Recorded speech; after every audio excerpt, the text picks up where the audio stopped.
जय हिंद दोस्तों, स्वागत है आप सभी का एक बार फिर से हमारे YouTube चैनल दी कॉपी में। तो समावेशित बच्चों हेतु निर्देशन या मार्गदर्शन के बारे में हम लोगों ने पिछले वीडियो में जान लिया था। अब हम बात करेंगे कि अपनी लघु उत्तरीय प्रश्नों की कौन कौन से प्रश्न इंपॉर्टेंट है जो एग्जाम में आ चुके हैं। तो इसी क्रम में हमारा जो पहला प्रश्न है वो है निर्देशन का अर्थ, उद्देश्य, आवश्यकता एवं क्षेत्र की विस्तृत व्याख्या कीजिए। ठीक, तो लिखा है कि निर्देशन का तात्पर्य एक ऐसी प्रक्रिया से है जिसमें एक व्यक्ति को इस प्रकार सहायता प्रदान की जाती है कि वह अपनी जन्मजात तथा अर्जित क्षमताओं को समझते हुए उनका उपयोग अपनी समस्या को स्वयं हल करने में कर सके। ठीक, अब इसके उद्देश्य क्या है? उद्देश्य ये है कि भाई निर्देशन का उद्देश्य उन सजीव तथा क्रियात्मक निहित शक्तियों का विकास है जिनकी सहायता से वह जीवन की समस्याओं को सुगमता से तथा सामंजस्यपूर्ण ढंग से जीवन पर्यंत हल करने योग्य बनाए। ठीक, उद्देश्य हो गया। अब आवश्यकता एवं क्षेत्र की बात करते हैं। प्रत्येक समाज एवं राष्ट्र यह अपेक्षा करता है कि जो उसके नागरिक हो यानी नागरिकों के व्यक्तित्व का सर्वांगीण विकास हो। प्रत्येक राष्ट्र की ऐसी अपेक्षा रहती है और वे अपनी योग्यता व क्षमता के अनुकूल अपना विकास करके देश या राष्ट्र के विकास में अपना योगदान दे सकें। यह तभी संभव है जब उन्हें सही निर्देशन प्राप्त हो। और निर्देशन की आवश्यकता निम्नलिखित 3 दृष्टिकोणों से हुई है: सामाजिक आर्थिक दृष्टिकोण, मनोवैज्ञानिक दृष्टिकोण और शैक्षिक दृष्टिकोण। अगला हमारा जो प्रश्न है वो है निर्देशन के कार्य। ठीक, तो निर्देशन के कौन कौन से कार्य होते हैं देखते हैं। तो पहला है कि मार्गदर्शन व्यक्तिगत सहायता से है। मार्गदर्शन क्या है? व्यक्तिगत सहायता से। भले ही यह व्यक्तिगत रूप से किया जाए या सामूहिक रूप से, इसका उद्देश्य व्यक्तिगत सहायता प्रदान करना है। ठीक, मार्गदर्शन प्रदान करना प्रत्येक व्यक्ति का काम नहीं है, यह अत्यंत कुशल, परिपक्व एवं योग्य व्यक्तियों का काम है।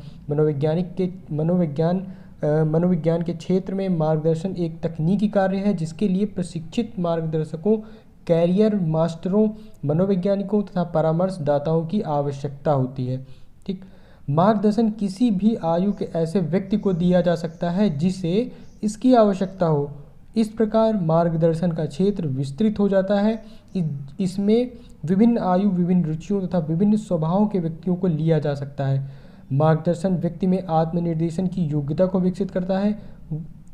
वह उसे अपनी समस्याओं का समाधान करने तथा अपने जीवन का बोझ उठाने के लिए स्वतंत्रता तथा आत्मनिर्भरता प्रदान करता है। अगला है निर्देशन के उद्देश्य। तो यहाँ पे उद्देश्य में लिखना है। देखते हैं कौन कौन से वह उद्देश्य हैं। तो विद्यालय में अध्ययनरत छात्र अल्प आयु के होते हैं। ठीक, उनको जीवन का अनुभव नहीं होता, उनके मस्तिष्क अपरिपक्व होते हैं। उनके जीवन में ऐसे अनेक अवसर आते हैं जब वे उचित चुनाव नहीं कर पाते। ऐसे अवसर पर निर्देशन का उद्देश्य छात्रों की सहायता करना है। स्किनर ने क्या है कि भाई आधुनिक शिक्षा में निर्देशन का विशिष्ट उद्देश्य है प्रत्येक व्यक्ति को उसकी योग्यताओं, रुचियों और अवसरों के अनुकूल चुनाव करने में सहायता देता है। इसी क्रम में थॉमस एम रिस्क ने भी कहा है कि निर्देशन का उद्देश्य छात्रों को उनकी व्यक्तिगत समस्याओं का समाधान करने में सहायता देता है। उचित प्रकार के निर्देशन से छात्रों में अपनी स्वयं की समस्याओं को सुलझाने की क्षमता का विकास होता है और निर्देशन का आधारभूत उद्देश्य आत्मनिर्देशन है। ठीक, हमारा अगला क्वेश्चन है कि निर्देशन के प्रकार। ठीक, और इनका विस्तार। तो विस्तार में तो हम लोगों ने वीडियो में चर्चा कर ही ली थी, तो प्रकार देख लेते भाई। शैक्षिक हो गया, व्यावसायिक हो गया, व्यक्तिगत हो गया, स्वास्थ्य संबंध निर्देशन हो गया और आर्थिक निर्देशन। कप्पू एवं किफोवर ने भाई निर्देशन के भी 5 प्रकार बताए: शिक्षा संबंधी, व्यवसायिक, मनोरंजनात्मक, स्वास्थ्य संबंधी निर्देशन और नागरिक, सामाजिक तथा नैतिक। ठीक, और इसमें मतलब केवल 2, एक शैक्षिक निर्देशन एवं व्यवसायिक निर्देशन ही अधिक प्रचलित है।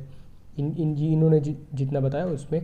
आगे निर्देशन के कोई 3 सिद्धांत बताइए। ठीक, तो निर्देशन के सिद्धांतों के बारे में लोगों ने पढ़ लिया था कि जीवन भर चलने वाली प्रक्रिया है, संपूर्ण शैक्षिक प्रक्रिया का अंग है और सर्वांगीण विकास से संबंधित है। निर्देशन की आवश्यकता क्या है? तो निर्देशन की आवश्यकता एक शिक्षा के संबंध में भी हो सकता है, व्यवसायिक आवश्यकता भी हो सकती है और व्यक्तिगत और मनोवैज्ञानिक आवश्यकता भी हो सकती है। तो पहली यहाँ पे दी हुई है शिक्षा संबंधी आवश्यकता। तो शिक्षा संबंधी आवश्यकता है भाई, शिक्षा प्राप्त करते समय विद्यार्थियों को कई समस्याओं का सामना करना पड़ता है, जैसे विषयों या कोर्सों को चुनना, उचित पुस्तकों को चुनना, रोचक कार्यों तथा पाठ्य सहायक क्रियाओं को चुनना, अपने लेख, उच्चारण तथा अध्ययन आदतों को सुधारने के लिए भी उन्हें मार्गदर्शन की आवश्यकता होती है।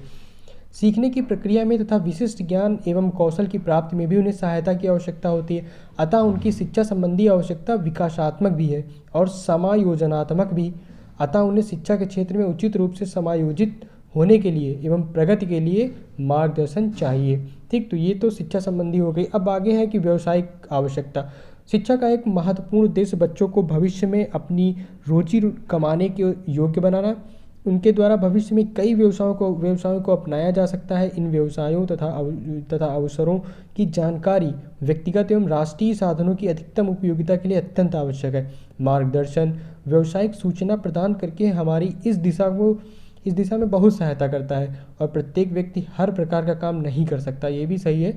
उसे अपनी योग्यताओं तथा शक्तियों के अनुकूल काम चुनने के लिए उचित मार्गदर्शन मिलना चाहिए। जीवन की सफलता तथा राष्ट्रीय समृद्धि के लिए व्यावसायिक समायोजन अत्यंत आवश्यक है, और यह तब हो सकता है जब सुयोग्य व्यक्तियों द्वारा प्रत्येक व्यक्ति को छोटी आयु में ही अपनी योग्यताओं, रुचियों तथा अभिरुचियों के अनुसार व्यवसाय चुनने का मार्गदर्शन किया जाए। ठीक, आगे है कि व्यक्तिगत और मनोवैज्ञानिक आवश्यकता। व्यक्तिगत और मनोवैज्ञानिक आवश्यकता क्या है कि बच्चों के व्यक्तिगत और मनोवैज्ञानिक समायोजन के लिए मार्गदर्शन अत्यंत आवश्यक है।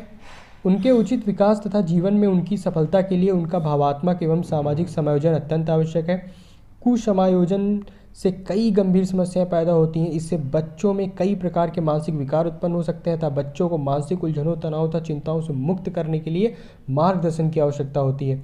इस प्रकार यदि हम बच्चों को आत्म समायोजन तथा सामाजिक समायोजन में सहायता प्रदान करेंगे और उन्हें विकास मार्ग पर अग्रसर करना चाहते हैं तो उनको मार्गदर्शन प्रस्तुत करना होगा। भारत जैसे देश के लिए जहां अधिकांश माता पिता अनपढ़ तथा अर्धशिक्षित हैं, तो मार्गदर्शन और उनका मार्गदर्शन और अधिक आवश्यक है।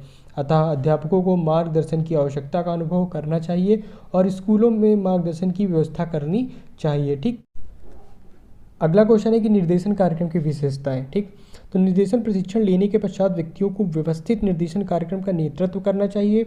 निर्देशन कार्यक्रम किस प्रकार का हो यह विद्यालयों के रूप पर निर्भर करता है। छोटे छोटे विद्यालयों में एक ही प्रशिक्षण प्राप्त व्यक्ति निर्देशन एवं शिक्षण दोनों कार्य कर सकता है, जबकि बड़े विद्यालयों में निर्देशन प्रदान करने के लिए परामर्शदाता पृथक होता है। इसका कार्य मात्र निर्देशन प्रक्रियाओं तक ही होता है। ठीक, दूसरा है कि निर्देशन सेवा एक सतत सेवा है। शुरुआत में छात्रों के समुचित समायोजन के लिए तत्पर प्रयास किए जाते हैं। निर्देशन प्रदान करने वाले व्यक्ति को कभी भी यह प्रतीक्षा नहीं करनी चाहिए कि छात्रों के असमायोजन के बाद ही निर्देशन देना चाहिए। ठीक, और निर्देशन कार्यक्रम छात्रों की आवश्यकता व रुचियों पर निर्भर करता है, ये भी सही है। और शिक्षा के उद्देश्यों को प्राप्त करने में भी निर्देशन कार्यक्रम सहायक सिद्ध होता है। निर्देशन सेवाएं ऐसी होनी चाहिए जो कि छात्रों की विभिन्न आवश्यकताओं व समस्याओं को समझकर उनका निकाल सके। निर्देशन कार्यक्रमों के द्वारा उद्देश्यों का निर्धारण व सेवाओं का गठन किया जाता है, अर्थात निर्देशन का एक निश्चित कार्यक्षेत्र रखा जाता है, तभी यह सफलता की तरफ अग्रसर होते हैं। आगे है कि निर्देशन कार्यक्रम में प्रधानाध्यापक की भूमिका। ठीक, तो सर्वप्रथम निर्देशन सेवाएं प्रदान करने के लिए भाई क्या करना चाहिए, एक समिति का गठन करना चाहिए और यह समिति ही निर्देशन व परामर्श समिति कहलाती है। इसके बाद इस कार्य हेतु उत्तम भवन तथा धन की व्यवस्था की जाती है और विद्यालय में निर्देशन संबंधी क्रियाओं का निरीक्षण करके समुचित व्यवस्था की जाती है। प्रधानाध्यापक के द्वारा निर्देशन संबंधी कार्यों में अपना नेतृत्व प्रदान किया जाता है और निर्देशन कार्य हेतु कुशल कार्यकर्ताओं की नियुक्ति भी प्रधानाध्यापक द्वारा की जाती है और नियुक्त निर्देशन कार्यकर्ताओं के बीच कार्य का बंटवारा भी प्रधानाध्यापक के द्वारा किया जाता है। और निर्देशन कार्यकर्ताओं द्वारा शिक्षकों को नौकरी के साथ साथ प्रशिक्षण की सुविधाएं भी प्रधानाध्यापक के द्वारा प्रदान की जाती हैं।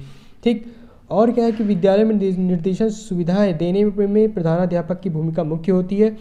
आज देश की परिस्थितियों को ध्यान में रखते हुए यदि विद्यालयों में निर्देशन समिति का गठन नहीं किया गया या नहीं किया जाए तो बालक अपनी राह से भटक सकते हैं।